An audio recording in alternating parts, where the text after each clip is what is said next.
Welcome to Mayo Music. I'm your host, Dan Pulaski. Mayo Music is an interview series where I chat with artists, musicians, and producers about their journeys in the music industry.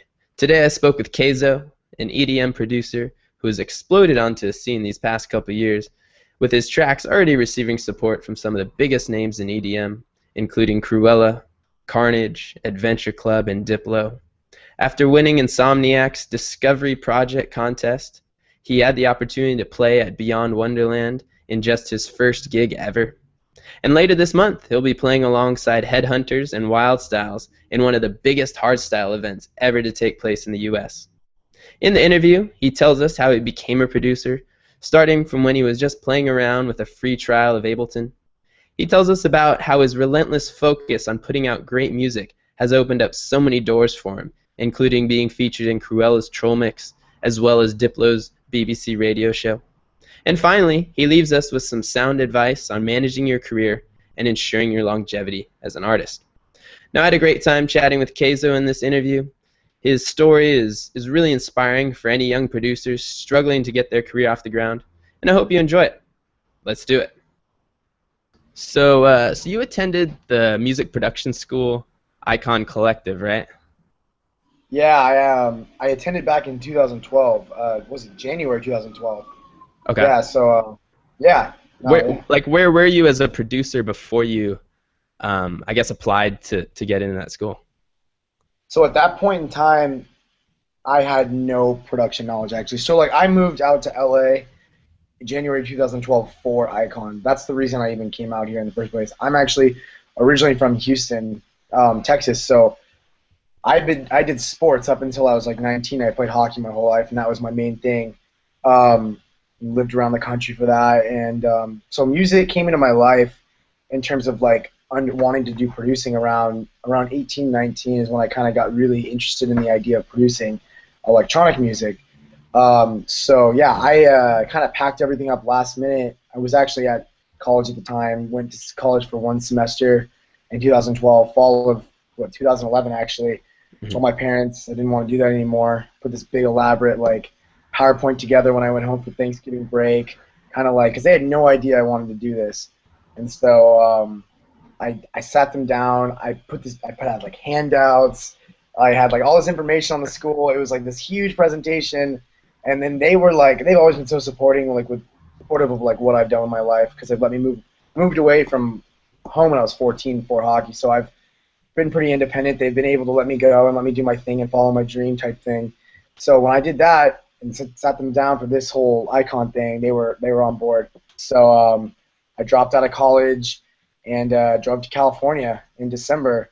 And yeah, I started Icon in 2012, January. Yeah, so that's when production started. I've been like maybe 6 months prior. I had a free trial of Ableton. I was kind of just like I had no idea what I was doing.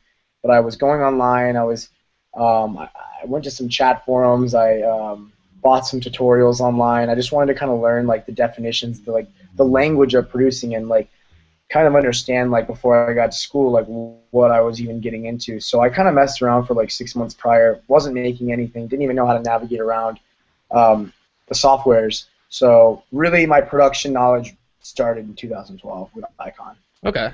But you did dabble enough in those 6 months to figure out that, hey, like I like this. Like I think I can dive deeper, obviously.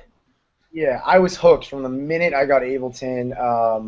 I was hooked. I didn't know what I was doing, but I was so intrigued because I had been playing hockey my whole life, so like it was second nature to me. It was like breathing. So I was really, really intrigued to kind of like be new at something and something I like out of my comfort zone completely. So when I first looked at Ableton and like started going through like the definitions online of like EQing, compressing, certain like producer terms, I was really like I was lost, but I was really excited and interested to like go further and really expand on this and like make this something more than it was. At the time it was like a hobby. I wanted to do something with it. So it was really exciting and really motivating to be so new and so like just unaware of like the world behind production. So that's what kind of kept me. So I mean, why didn't you continue with the online tutorials and stuff? I mean, what do you think you gained from the Icon Collective that producers who just stay with the online courses kind of miss out on? So the online, I like when I first started to like get into the tutorials and whatnot, I was so lost. I didn't know where to start.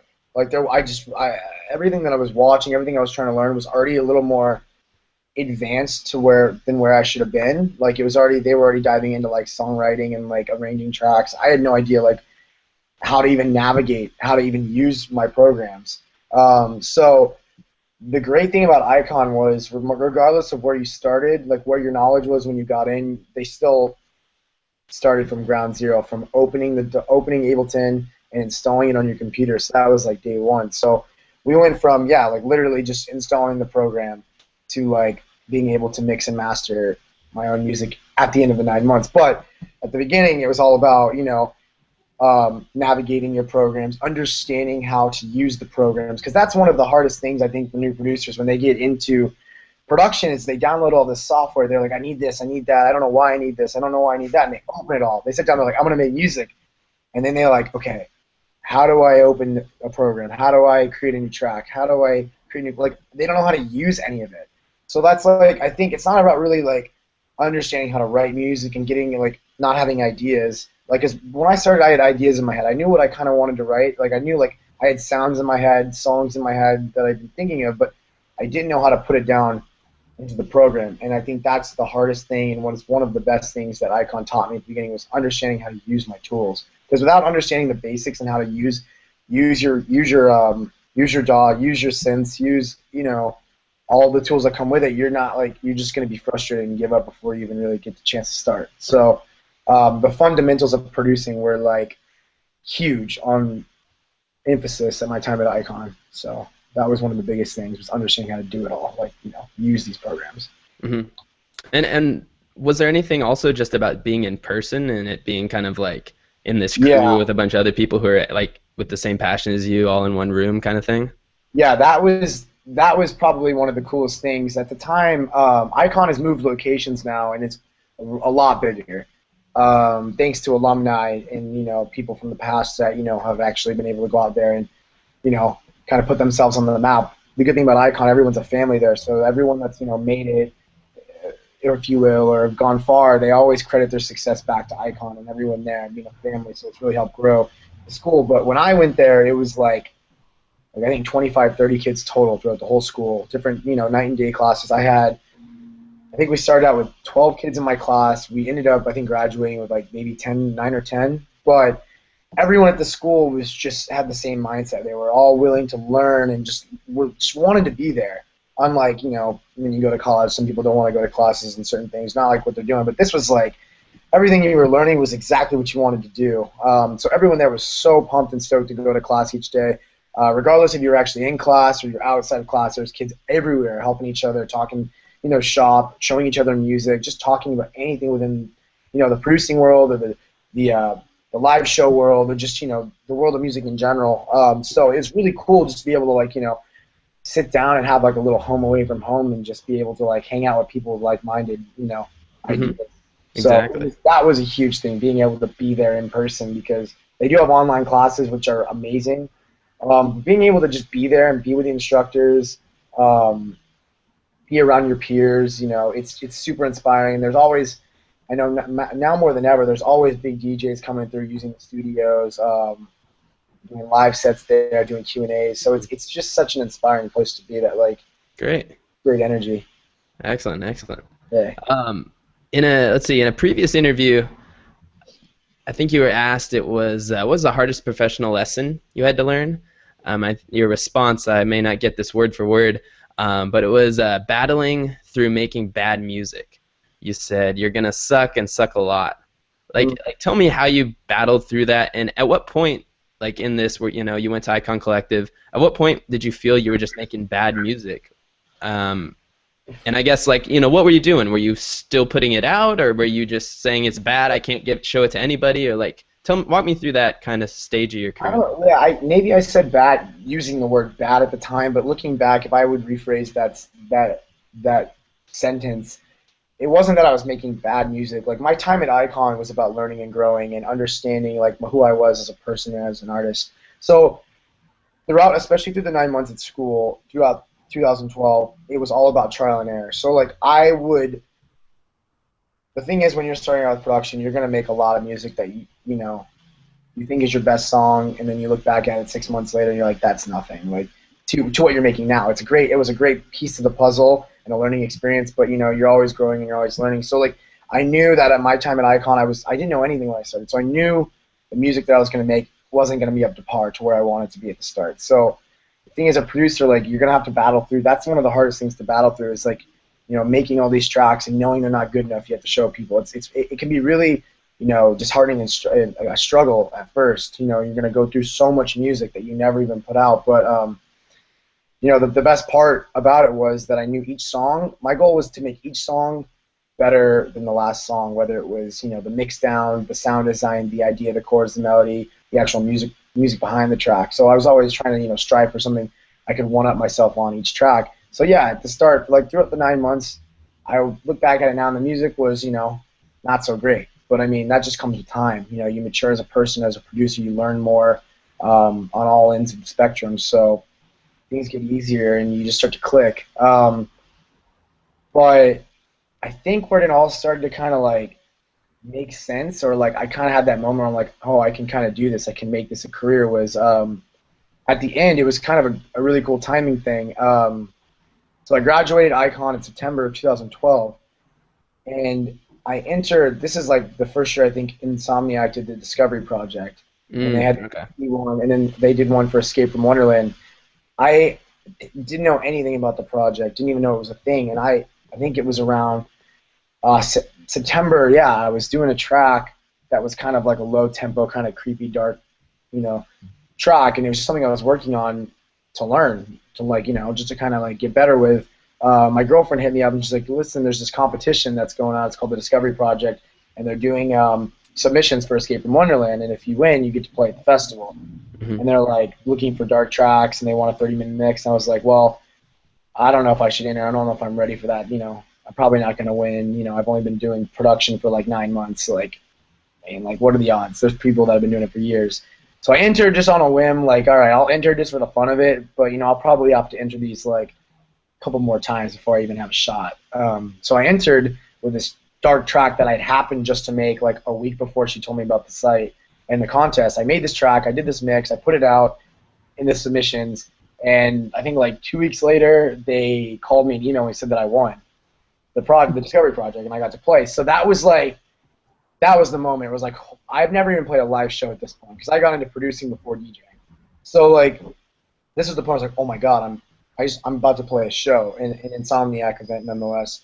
Like, this is real deal. Like, this is so much motivation, so much inspiration. Like, I think I can do this. So that was the time where like around September, October of 2012, where I was like, okay, we have something here. Like, this wasn't for nothing. Like, this is something that like can go past just being a passion. It can be a career, and like I can hopefully live off this one day. So that track and that competition kind of got me to a new level in my mind and with my productions. Wow. Well, Yeah. that had to have been nerve-wracking, your first show. Um, Yeah, that was it was an interesting experience. I had a couple mess ups, but because I was so nervous, I'd practiced for like a month, like not a month, like a couple weeks in advance. Like, I probably practiced way too much and psyched myself out, but like I look mhm. back on it now and it was a great learning experience. Like, I never had even played music out live before, so Mhm. I'm glad that got to be my first show, and that was actually the first song I put on SoundCloud. Once I won, I finally had like I had a SoundCloud, but I had nothing on there.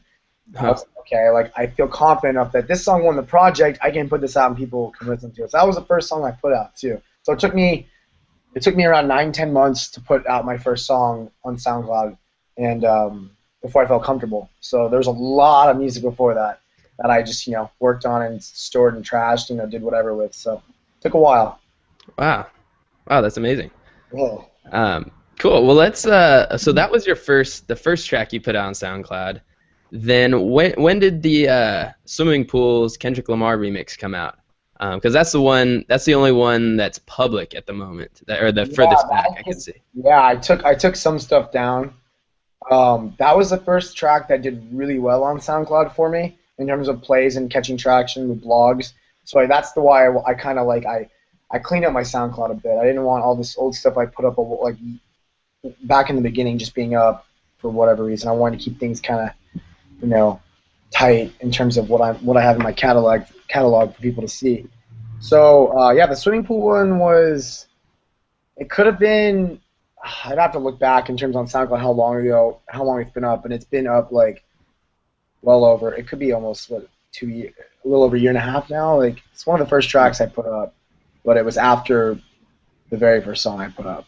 But Okay. So yeah, so the traction on that, like I was looking at it and I was like, oh, like 20,000, like that's pretty solid for like, your first track. But in reality, you had a few before that, and yeah, I'm and sure some of those plays also came from after some of your bigger tracks after that. exactly. So like that was the first one. Like because it was a remix and it was of a popular song at the time. That was like one of the first remixes I think I put out. One of the first ones. So like it got a little more traction because it was a Kendrick Lamar track. It was his most popular one at the time. But it was like a trap song, and people would like that's like I think I put it on around like when trap started to like kind of catch on a little bit. I was always a fan of trap music and hip hop music because I grew up in Houston, so I was always a fan of it. I never had thought about making like hip hop style like beats with dance music. So when I started to see people putting stuff like that out, I got really inspired and wanted to make something like that. So I think that's why I did really well too because it was a trap song. Um, yeah, it has like 20,000 plays and like it it got a lot of plays for me at first. Like I mean, I before that I was probably getting maybe like 500 plays on a track, or maybe a thousand was like a milestone for me when I first started putting music out. So I was like, oh my god, I have 1,000 plays. Like that's amazing, 500 plays. And that was the first one that had like multiple thousands at the time. So I was like, okay, this is pretty cool. I'm gonna keep this one up, type of thing. hmm And then I guess moving along, like your next track, "Shoot Me Down," which is an original, Yeah, was reposted by EDM.com. I mean, how did you make that happen? How did you kind of start that relationship with those guys? that was yeah. That's I knew about dubstep.net and EDM.com for a while, and I've been following those subsites on SoundCloud for a long time. But "Shoot Me Down" was my first original dubstep. Like it was my first vocal track I had ever done too, like original vocals. I spent a long time on it. I think I started the song in um, like December of 2012, and I put it out like May of 2013 or something like that. So I spent a long time on it because I really wanted to work on it because it was an original track with vocals. So when I finally had it done, I sent it to the dubstep.net, I think like submission email on a whim. Like didn't have any like connections at that time, no blogging friends. So I sent it to where everyone else would send music. And I think I just got was luck of the draw type thing. Ethan, one of the owners of EDM.com, just happened to be online at the time, probably was checking his email and saw the track, and he really liked it, and they wanted to do like a exclusive feature on it. And I was like, oh my god, yes, I've been wanting to get on your site for so long. So immediately I was like down. And then they premiered it on their site first, and then I put it on mine. But on dubstep.net, it's got like 250,000 plays or 300,000 plays like that. And that was the first track that like went like viral for me. I think it was like number one. I remember it was like number one trending dubstep song on SoundCloud for like a couple days. So I was like, oh my god. So that was like the very first song that like went really big for me, and it really helped me like gain a lot of connections and a lot of new friends in the industry. So that was a really special track. Wow, and all it was, I mean, besides the track, of course, but you just went through the submission process, went through the Yeah, standard thing that everyone sends, and they saw it and went from there.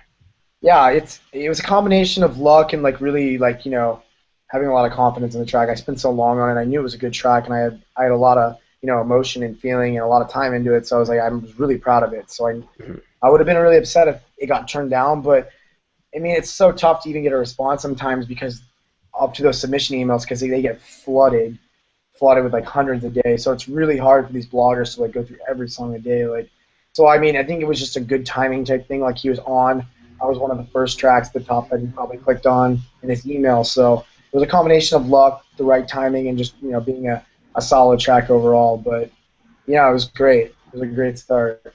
Mhm.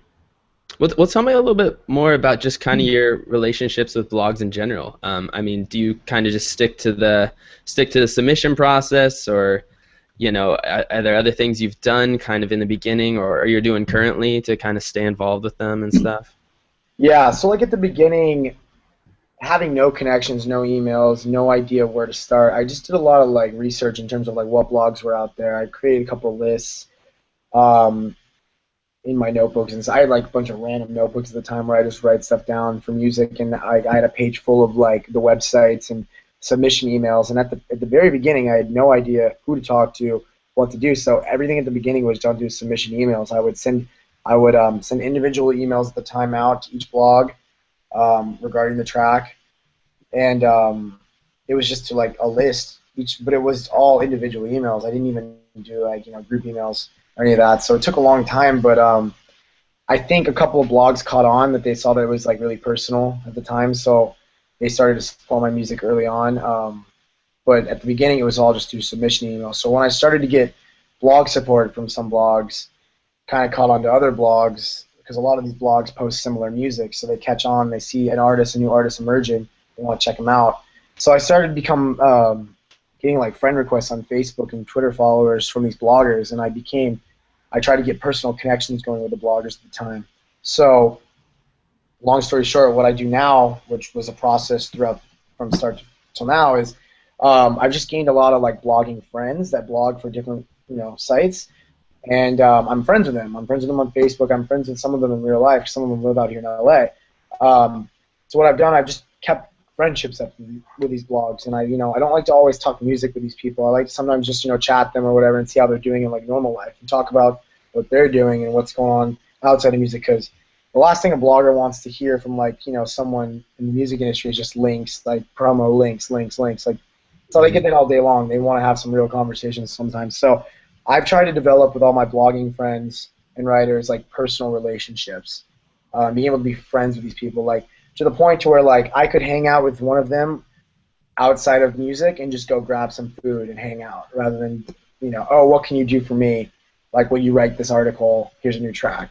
So I've been able to through hard work and through my music, create friendships with a lot of these blogs. So now I just I'll hit them up personally and let them know ahead of time I have this track coming out, and I have management behind me now and a team behind me that helps me as well. So I'm getting help from other people in my circle to pass like music out to like bigger networks that I haven't been able to get my hands on yet. So I think like I was able on my last remix to get support from the Nest, an Insomniac's website, and that's just support with my team behind me, helping me, and being able to create new relationships, like friendships. So it's all about, I think now, because there's so much content always flooding like the systems and emails for these sites, is being able to like, you can't meet face to face, really develop a personal relationship. Try to make yourself seem as like more as a human than just an outlet of music, and just as like this digital artist that always wants to have their stuff played on their sites. Like that's something that I've always wanted to pride myself on, is being like a good person to these people, because they do a lot of work, man. These bloggers like they write up tons of tracks, and it can't be easy, and they're getting tons and tons of submissions, and they got to sift through all of them. So you got to stand out in certain ways, and I just I respect what they do, so I like to be friendly, and that's kind of where I've taken myself and my path with my relationships with these people. Yeah, excellent. Now I want to talk about your track Tekken, Cool. original mix. Fast forwarding a few months from the last track we talked about. But that track was featured on Diplo's BBC Radio 1 Extra show. Um, how did he pick that up? Did you just send that in to him? Because I know he asked for submissions. Did you just do that?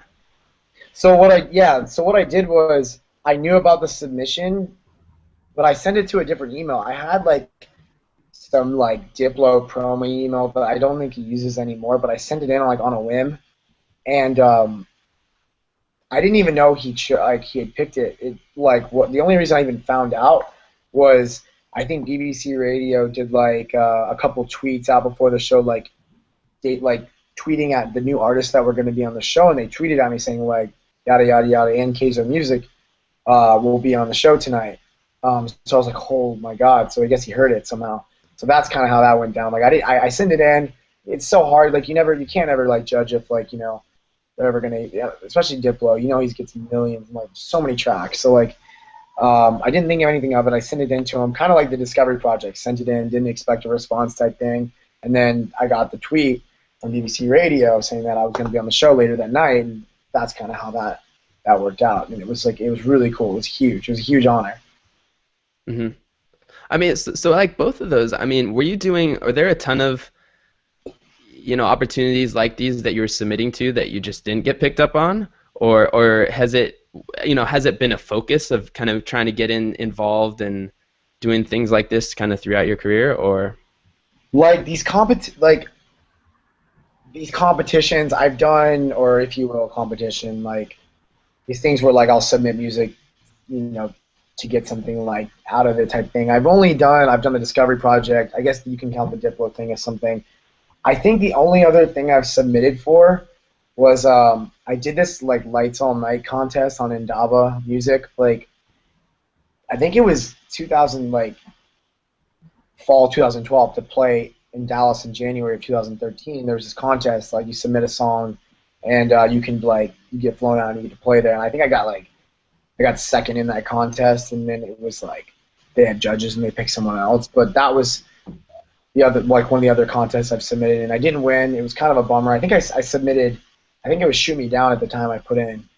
Um, but I haven't really done like many of these contests to be honest. Like I know there's a lot of remix contests out there. Like Diplo does all these things.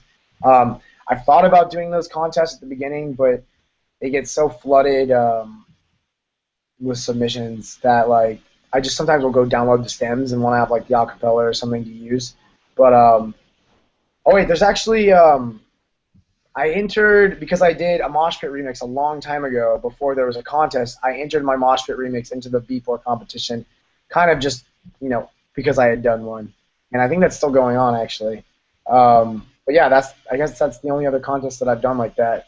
But I did that only because I had already done a remix like a while ago. I was like, why not? I'll submit something and see where it goes. Hmm.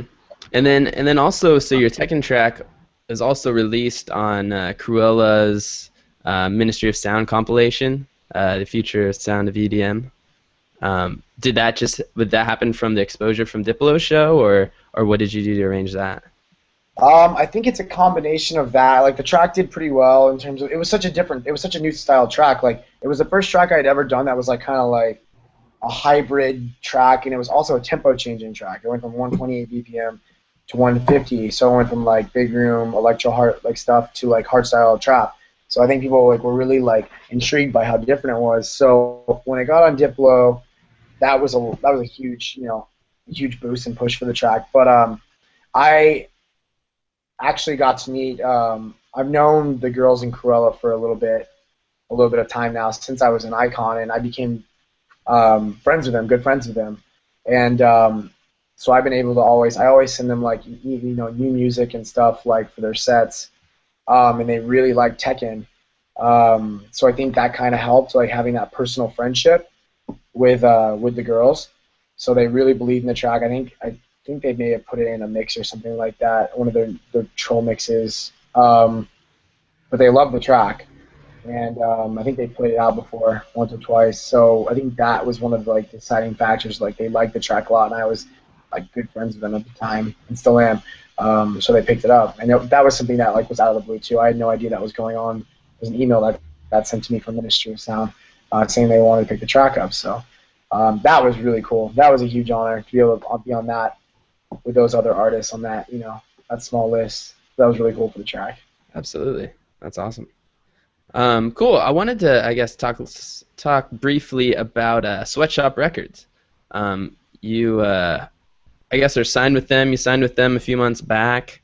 Tell me a little bit about that relationship and kind of, I guess, why it makes sense for you, kind of right now, to be signed to a label.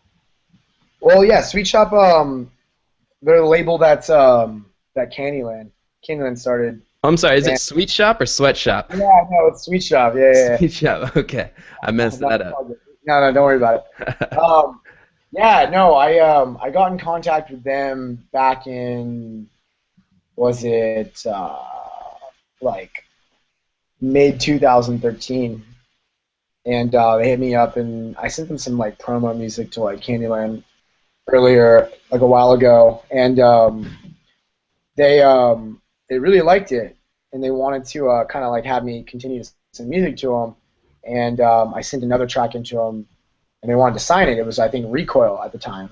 Hmm. It was the first song that I signed with the label, and they really liked the track, and they wanted to kind of pick me up as an artist and continue to work with me in the future.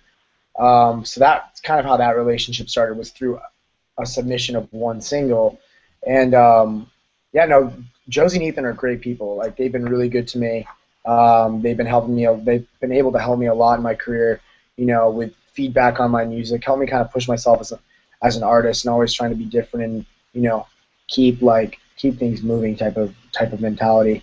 So it's been a good relationship with them. Everyone at that team. I've been able to put out a couple songs with them so far, that I've done pretty well in terms of, I guess, paid releases on Beatport. It's been a really cool, fun relationship, man. I've been able to hang out with them personally, them and the rest of the team, and they're just really cool, down to earth people. They just like to hang out. Just that's literally them. They're not very flashy, big DJ mentality. They're very just down to earth, like, cool kids from like Santa Barbara. So it's been a really cool like friendship. I would consider it more as a friendship than anything, because I feel like they're just all good friends. Everyone over at that, at the label. So it's been good. It's been good to work with them so far with a couple tracks that I've been able to push with them. So yeah, we'll see what we'll do. We'll get some stuff going out in the future with them as well. Awesome. Awesome. And then, so we talked about your first live gig at Escape from Neverland. Like, kind of going back to live gigs, like, where did you go from there? I mean, did live shows kind of just start coming to you, like, inbound, or did you start, reaching out? Did you sign with a booking agency? Because I know last year you played EDC, and you got to go through an agency to get a major gig like that. Oh, I didn't. No, I didn't play EDC last year. Oh, you didn't? No, no, no, no. What they did last year was, for EDC, they had this alumni vote for anyone that's won Discovery Project, and you could vote for your favorite artists of the past Discovery Project to play EDC at the Discovery stage. And I didn't win that contest, though. I was in the running for it, but I Ah, didn't. But going back to the first part of the question with, like, how did I get some of my gigs in the beginning, where honestly I'm still not signed to a booking agency. I've never been signed to a booking agency. So anything that I've gotten so far is, well, at the beginning, we'll start from the beginning. Anything from the beginning, I kind of got, um, like, through friends, to be honest. Like, I had known a couple people with certain promotion companies, like Into the AM and a couple other companies. So couple of my first live gigs were actually like opening for like certain artists in Orange County. Like, I got to open for like Madeon, Cone Sound. That was through Into the AM, and like being friends with that for those guys over there. So like a lot of the shows at the beginning of my career, and there weren't many, were done through like I knew someone that liked my music and like wanted me to be on the show. But those were probably like maybe like I think it was like 2 or 3 gigs I had that were done like that. But any other gig that I've booked that I've done have been, honestly, I've had promoters hit me up on my Kayzo Facebook or Twitter or my email, and they're just like, we love your music, we want to have you come play. So it's all really been through me directly talking to promoters, um, and because of my music. Like, that's literally been where all my gigs have come from thus far. Have been from like releases doing well and getting like a lot of traction. Like, they want my sound. Like, I've been doing a lot of like hardstyle trap and stuff like that. And people are like really growing onto that hardstyle sound, and they want more of it. And then the fact that I'm one of the few American guys, or just hardstyle in general, really, for like American guys, I guess. People are really drawn to that new sound and that new flavor, and they see a couple of remixes and like originals that I've done, and it's kind of gone from there. They've hit me up on my personal pages, just like, we want to book you. that's So awesome. So you've been yeah, able to just focus on the music, and it's kind of been more on the inbound side then. Promoters hitting exactly. you up. Everything. Yeah, all my shows are a byproduct of like my music at this point. Of So course, of course. Cool. Well, you have a pretty big gig coming up, August 23rd. You're celebrating Hard with Styles' third-year anniversary, performing with Headhunters, Wild Styles in LA. I guess first of all, tell me how pumped you are for that. I mean, Um, man, that's and like then second of all, how did that come about? I am, yeah, well, I'm like extremely, extremely excited for this show because this is kind of like one, it's Hardwood Styles' first show in the U.S. It's a big BassCon event, and it's at the NOS Center where they have all of the Insomniac events, Escape from Wonderland, Nocturnal, all that. So it's going to be a really big show. But I'm just super excited to be a part of it because like like the guys you mentioned, Headhunters, Wild Styles. There's also Adrenalize and Reborn on the lineup. They're all just like legendary hardstyle dudes like that like paved the way for the scene and the style and the sound. So like to be able to be like the only American guy on the lineup, the only like the only guy on the lineup that's not full hardstyle that has like kind of like a unique hybrid sound with multiple genres. It's really really like I'm really really happy to be on. I'm like just like super super thankful to be a part of it. It's gonna be cool because I'm gonna be able to show this hardstyle crowd, this hardstyle scene, which is a really tight knit, close family, a different style to that sound. I like to do like with my hardstyle like hybrids, like there's either like dub influences, hard house type influences, trap influences. So it's not just traditional hardstyle. So like they're gonna get something really different from me in terms of like the normal hardstyle set. It's gonna be something with all types of genres, tempos, styles, and it's gonna be really fun. So I'm excited to kind of be like that, kind of like a new style to this already huge scene. So I'm really fortunate to be on the lineup, and that came about honestly like I think because of the hard style. Like I put out a couple of pretty big remixes. I had the one I did of Carnage's Bricks that did really really well. I've kind of like some of my music, my hardstyle trap hybrid music has kind of put me on the map as one of those guys now. And they were fortunate. I was fortunate to have them come contact me and want to have me on the show as one of the artists on the bill. So it was kind of like I said, like I don't want to beat a dead horse, but it's literally been because of like some of my recent tracks how like they've done really well. I've been able to kind of like it's opened a lot of doors for me with like my team and anyone around me. We just worked really hard for the show, and we were lucky enough for them to want to have us on it. That's excellent. Yeah, All right, I'm man. I excited. have two more questions for you, and then we'll wrap up. Uh, Cool. so the first one for you is, what is one of the biggest mistakes you feel like you've made? Something that you've done or has happened that you would really encourage other producers not to do. Oh, biggest mistake. I mean, It doesn't even necessarily have to be the well, biggest. Maybe it's just a no, common I would mistake that you say, see a lot. I mean, well, that I see a lot in the scene. I guess I'll give you two different instances. There's one more on the producing side for those up and comers that really want to, make it, and there are the others that have already kind of like they already have their place in what they're doing now. So like the people that are trying to up and coming producers, I think one of the biggest things that I regret not taking more focus on. I took a good focus on, but it was honestly like my least favorite thing to do when I started producing was practicing like keys and like chords and scales and like learning all my chords because another one of the classes at Icon was like was keys for producers. So we learned how to play the keyboard and the piano from a producer's like standpoint. So we didn't learn classically, but we learned all of our scales, all of our chords, major, minor, fifth, seventh, learned everything that we needed to learn for production. And I took it really seriously, but I was never really like it was never really my strong suit because before that I'd never played an instrument. So it was really daunting and really hard. I put effort in, but I could have put in a lot more effort. I mean, I know everything now, but I still find myself going back and having to look at my notes, and I wish I didn't have to do that at this point in time. So I would stress for any like up and coming producer that has the chance to either take a keys class or take a class with music theory, like go do it, like because there's so many like guys out there now that like there's so much music out there, like I guess I should say, like from a lot of up and coming artists that are like they're just like cookie cutter carbon copies of like what's already been produced, and a lot of it's not very like one musical, interesting, any of that. So like I was stressed really understanding music and being able to play and have chords and melodies and really interesting music in your productions, because it's gonna really help you stand out from a lot of the guys that are trying to up and come right now. So that's something I would say I wish I worked on a little bit more. I still practice all the time, to be honest, because it's one of those things that like I'm not like naturally good at, playing an instrument or keys. So I have to always practice to stay up on it and to remember things. So I would stress like, really practice that side of production.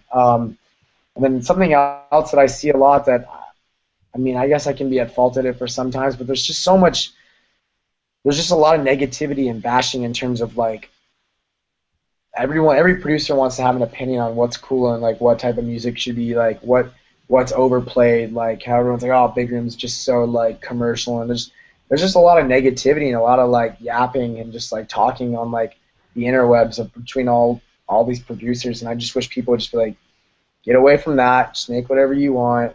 But everyone has their sound. Just as someone likes the Big Room sound and makes stuff that sounds like everyone is making, to let them do what makes them happy. Like, no need for people to like go bash them or go bash other artists for being different or being similar to another artist. Like, just everyone's got their own sound, their own style, their own direction. So everyone should just respect that and stay on their own path, because there's just too much. I see it more now than ever. Just so much negativity on Facebook, Twitter, SoundCloud. People are just like, you know. So, and I mean, I've had my instances where I've commented on music like, oh, that's so generic, like blah blah blah. But I look back on it, it's not cool to say like that someone put their hard work and effort into that song. There's no need to bash it. I mean, everyone's got their own sound, their own style, what they like. So Gotcha. I gotta respect it. Mm-hmm. And I guess going on the other side of the spectrum, what's one thing you feel like you've done really well as an artist, that other producers or musicians can kind of look at and apply to their own career? Um, I've been really involved before I got management, before I had people like a team around me. I was very involved with everything. Like, I was fortunate enough to I also took a business class at Icon, and I think that was a huge advantage to a lot of artists um, that just start out on their own. Being able to be like super involved with the business side, all the contracts that come in with if you sign a song or with the shows, like being able to understand the language behind like the business side of things, it's a big advantage, because a lot of artists don't know what they're doing in terms of that side of the scene, and they just will sign away anything. They don't know, what money is deserving of them. Like, a lot of money goes unclaimed in this scene too for a lot of artists in terms of like royalties and stuff like that. So being involved on all like be like a businessman at the same time as being an artist, because a lot of people want to just be the artist, but like I think it's really important to be involved on every side of your career. I know at a certain point it gets hard to do everything, but being able to like understand what's going on that side of things, I think is really important, because a lot of artists I think are like left in the dark on that and really not sure what's going on in terms of all of that. So I would say that was something I was really fortunate to be up on, is because of the class I took. So from the start, I was always involved with everything. I looked over every contract. I knew what I was looking at, instead of just like, oh, this is a contract, I'm going to sign it. So that helped me with a lot of things, like staying away from certain deals, staying away from certain signings or certain shows. So being able to say no to money, because it's really easy just to see a show or see some money and be like, oh, it's $300, like, let's do it. But like, got to be able to see like long term and big picture with your career. And if you want to set yourself up for something bigger, it's important to leave money on the table sometimes. And I know it's hard for certain people, but it's important to leave it on the table, to look towards the future and look towards bigger things. So I think that's something I've been able to stay adamant on, stay strong on, is like the business side of things. Well, that's excellent advice. That's great to Yeah. hear. Cool, man. Well, that's Cool, all I man. have for you. Thanks again for joining me. It's good chatting. Awesome. Thanks for having me, man. All right, It was a man. lot of fun. Take care. All right, man. See ya.